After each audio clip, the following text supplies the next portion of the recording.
going to complete another video in reference to the adventures of Susan MeeLing, scuba diver, extraordinaire. It's me. This is Volume 2, Chapters 5 through 9, written by Reverend Susan MeeLing. Reverend MeeLing. A few other names I've gone by. So, starting on page 104, irony of the prior SCUBA certification with Matt Porter and a few others.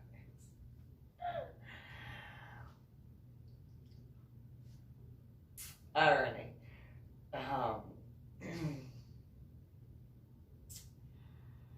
That was a joke at that time, in reference to the coral reef conservation class.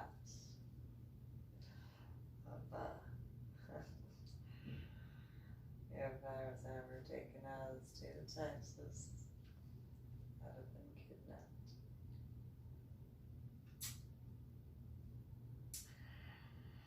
Well, gonna go on to the next SCUBA instruction, which has to do with boat diving certification for the 24th of May in 2009. Bonnie K. Jones she was an awesome teacher. She showed me not only, we obviously discussed various aspects of boat diving, but she had discussed certain points of what she was being taught how to do in reference to lionfish hunting, because there had been an overabundant growth of various lionfish that are extremely poisonous if you wind up, or one of them wind up brushing up against you and you're not wearing a protective covering. And so in that class, while we did discuss the boat diving and the various aspects of the starboard versus leeward and irony of leeward and the stern of the ship and so on and so forth, and the bow, etc. One of the other aspects was, in reference to the class, had been if you are not certain of things, and this is one of the things that I remembered, which wasn't necessarily discussed as much in the class, but it was something that I very much paid attention to, which was if you are not capable of helping, get out of the way of those who are capable of helping. So, irony right now of quarantine and stuff like that, but in regards of the boat diving aspect, making sure that if anything occurred on the ship, when it was above the water,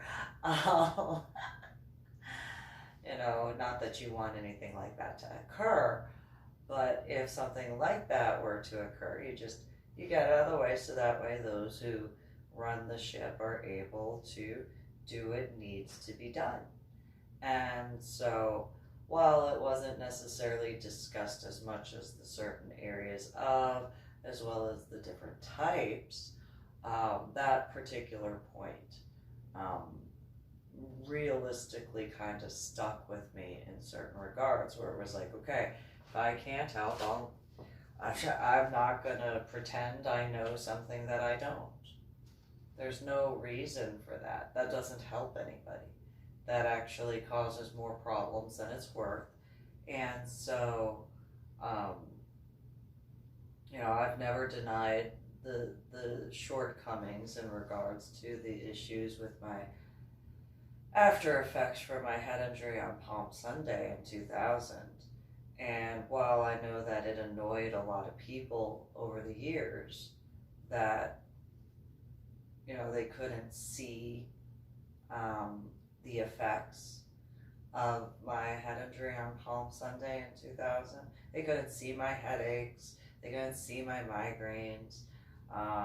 They couldn't see my memory deficits. They couldn't see my cognitive disorders. They couldn't see how I went from college algebra with trigonometry and calculus to second grade math. And then the irony at this point in time is, well, technically they were just being blind to the signs, because where it makes sense for me not to realize certain aspects, I did get the majority of my tattoos on my legs. And part of that was because my tattoos are for me. They're supposed to help me. Again, can't really walk around like that. Or like, oh, okay, there it is. Or okay, that's in the shower, that's different. But for those who claimed that they didn't have the ability to see that sort of stuff, well, yeah, you did. You just chose to be ignorant to it. I deal with headaches. People who have gotten haircuts, whether it's an inch or a lot of hair, if you're truthful with yourself, you can feel the difference and the amount of weight gone. Why else would my hair be this short? Because of headaches and migraines. I used to have long hair. Duh. And then as far as the tattoos, well, I don't deny that there are spiritual aspects involved with each and every tattoo. The fact, yes, I realize this now in 2020, but how many people saw me in something that, like a skirt? I mean, I actually was made fun of for that by people who claimed that they were in college and smarter or had done much more than I and blah, blah, blah. And I was one of those, well, now that I look back on it, not, but now that I look down, as people made fun of me for my tattoos on my legs, while they said that they couldn't see my cognitive disorders. I don't know. The fact that my tattoos are on my legs, the majority of them, and I normally wear pants when I'm out, or possibly capris or possibly shorts, but usually pants. I mean, when I was doing my Medal of Honor art project, was wearing pants. So, just saying, And then I got tattoos that are on my back. Can't really walk around like that and go forward. I mean, look like a dog chasing my tail. Irony. Being born in the year of the dog, according to the Trinity Zodiac, there's that. So, going back to this, Bonnie had shown me the different type of netting that she was being, along with other scuba divers, of how to capture lionfish without being stung and being able to bring them to the surface for the different aspects of, and we discussed some things, but when it came to scuba diving, the best way I could explain is, you get to, irony, you cover everything up, but you're not, because you're exposed to everything, but you don't have to worry about being judged, because everybody has something that they deal with. And it's a few minutes, or depending on the depth, of time, where you don't have to worry about the outside circumstances. You don't have to worry about what's going on. Not that you don't have to worry about, your own safety and stuff like that, but you have the capability of looking at just the fact that you're surrounded by beauty. You are submerged in the water, whether it's the lake, whether it's the springs, whether it's the quarry, whether it's the ocean. You're able to fully, literally and figuratively appreciate every breath that you take. And for those who don't necessarily understand scuba diving, you know, if you don't get into scuba diving for just enjoying, you know, being able to go on a trip and just enjoy, you know, or you know, that must be nice to be able to do that. But, you know, for the ones that are heavy into scuba diving, you know, I mean, it's not necessarily something that it's kind of, the best example I can give are, you know, those guys who get into motorcycles. And while, you know, the reason why I can't get into motorcycles is because I dance and I have a lead foot, and that's a bad combination. Plus that whole, you know, you have to be able to balance thing, and I trip over air.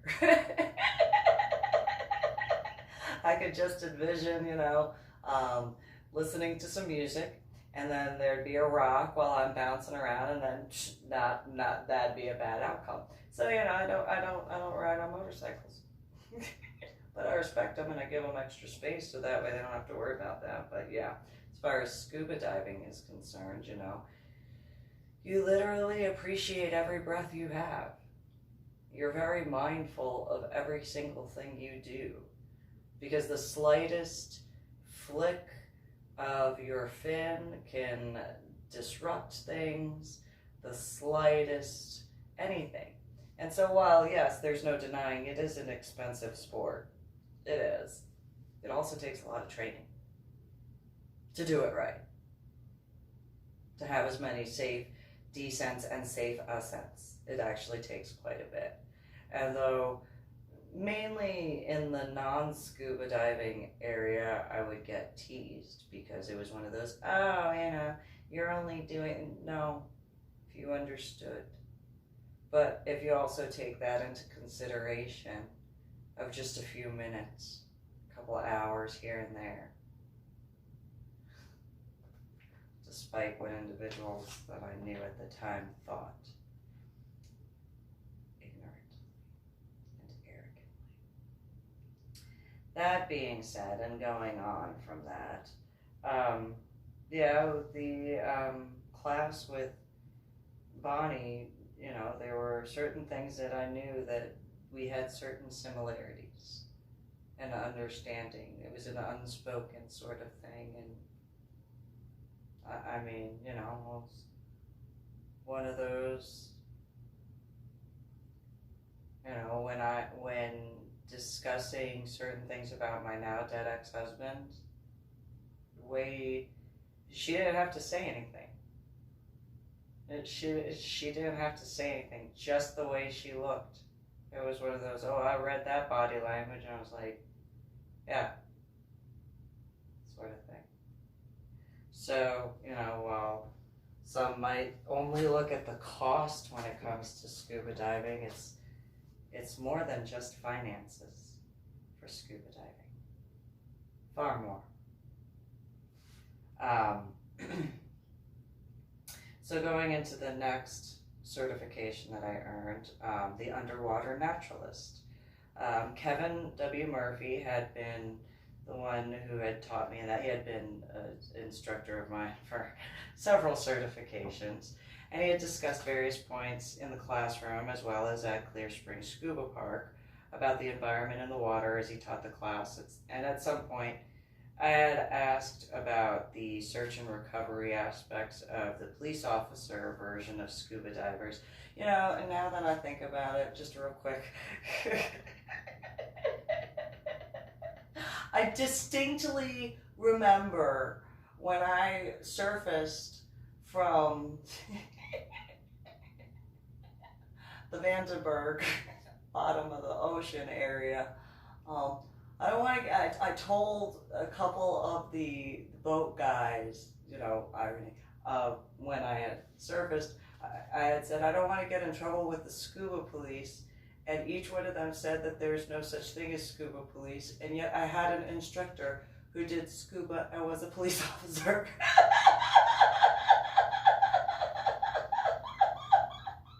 By technicalities, that by technicalities, there is scuba police. Now, not necessarily in the way I was thinking at that time, but nonetheless, by technicalities, back in 2009, there were scuba police.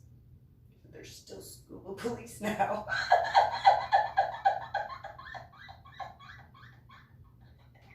I'm very simple-minded in certain regards, but by technicalities, you cannot deny that there are scuba police, because there are police officers who scuba dive, and that's my story, and I'm sticking to it. So I had asked about, in reference to pulling out certain, vehicles that have submerged, how it is, what is done to ensure the safety of the environment, of the ocean.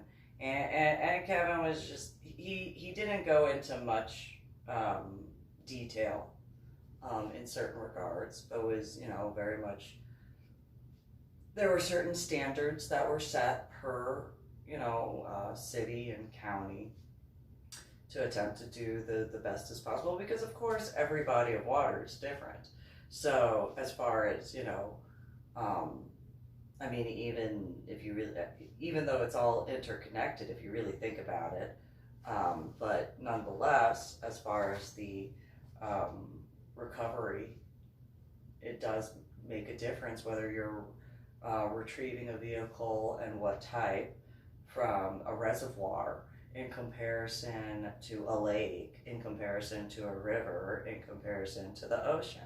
So, but I had asked about how certain things were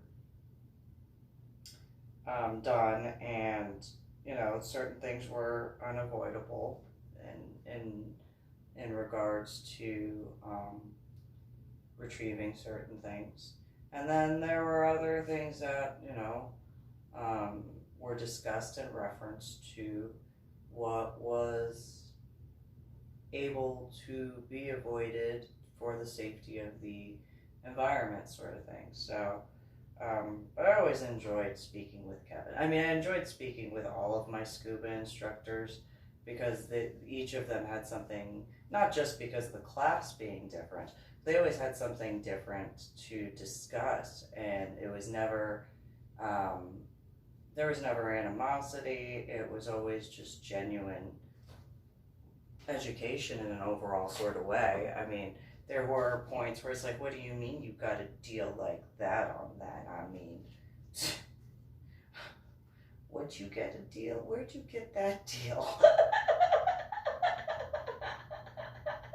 I've been searching all over for something like that. Where'd you get that? And, but not in a negative way, where it was like, no, I really, that looks kind of like, like when I got, what was it, my recon knife.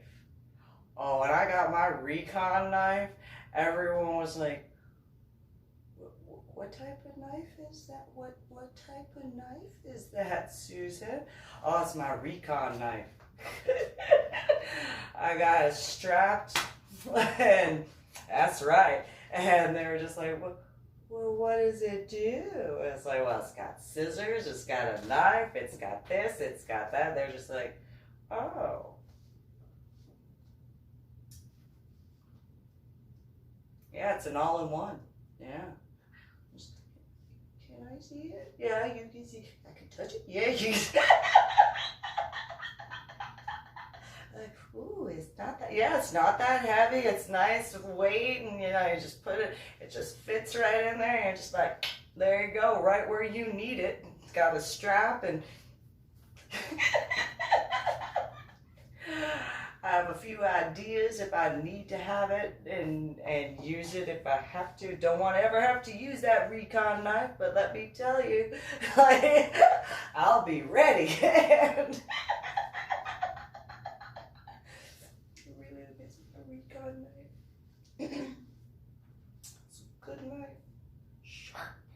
And, you know, a few guys were just like, so you just, yeah, no, you can't have it, it's mine.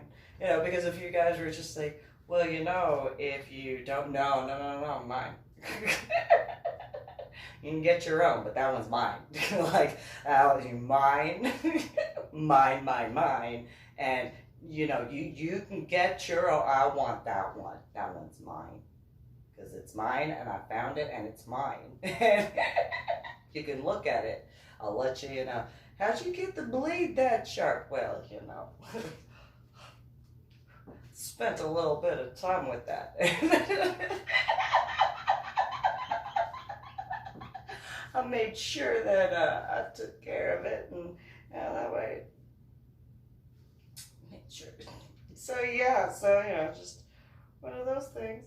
So then, going to the next certifications, the night diver certification was completed the 7th of June in 2009, and the search and recovery diver as well during that weekend. So Curtis D. Powell Jr. Ooh, there's that Medal of Honor recipient's last name. And then Matthew Porter had taught classes individually, though at certain points together during the weekend, as each individual instructor has different points of which they can teach and learn from. And it's at Clear Spring Scuba Park. All of my instructors were through International Scuba. That's where I know that recently I was told in the past year or two that some of the instructors from other areas go through and help out at International, but all of my classes were through PADI, Professional Association of Diving Instructors, and so that was each and every one of them. So I learned quite a bit, and I was able to speak with the different instructors, although some of them were like, you know, because of you, we had to learn something. I was like, well, you know, am I supposed to apologize that you had to learn something? Am I supposed to apologize for that you got further education so that way you could teach the course? And then, you know, a bunch of them that tried to talk smack. It was one of those, I mean, you know, if you are that upset, did you learn something before that you didn't know that you learned? You know. And usually it was, you know, I'm the instructor here. Well, yeah, okay, you know, I'm just wondering, you know, since, you know, you want to give me grief about, you know, the fact that you had to take something in order to be able to teach me this class. Did you learn something that you didn't know before? Or did you already know that? I'm the instructor. Yes, you are. But nonetheless, did you learn something that you didn't know before you teaching me the class? Or did you already know it? Let's just get to the class. Oh, okay. So that means you learned something that you didn't know. I'm not going to tell you that. I'm just going to say that I am here to instruct you on your certificate. Oh, okay, so you learned something that you didn't know before teaching me this class for scuba diving. I mean, you know, let's just get to class. And okay, so I'm glad you learned something. I hope that it helps. And it, you know, stuff like that. But yes, okay, you do teach, because I would like to know.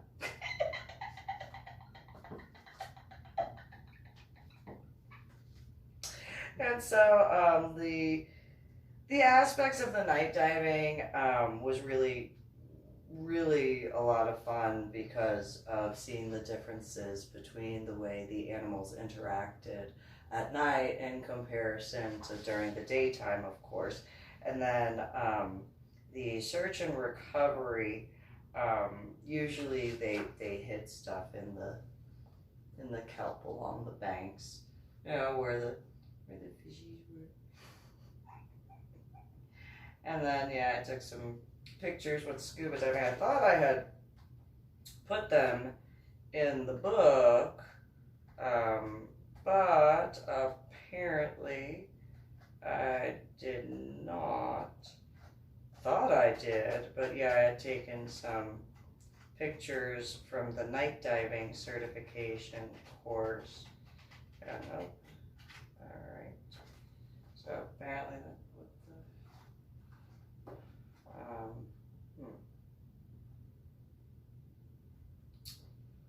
okay. So, okay. Alright, well, you know. So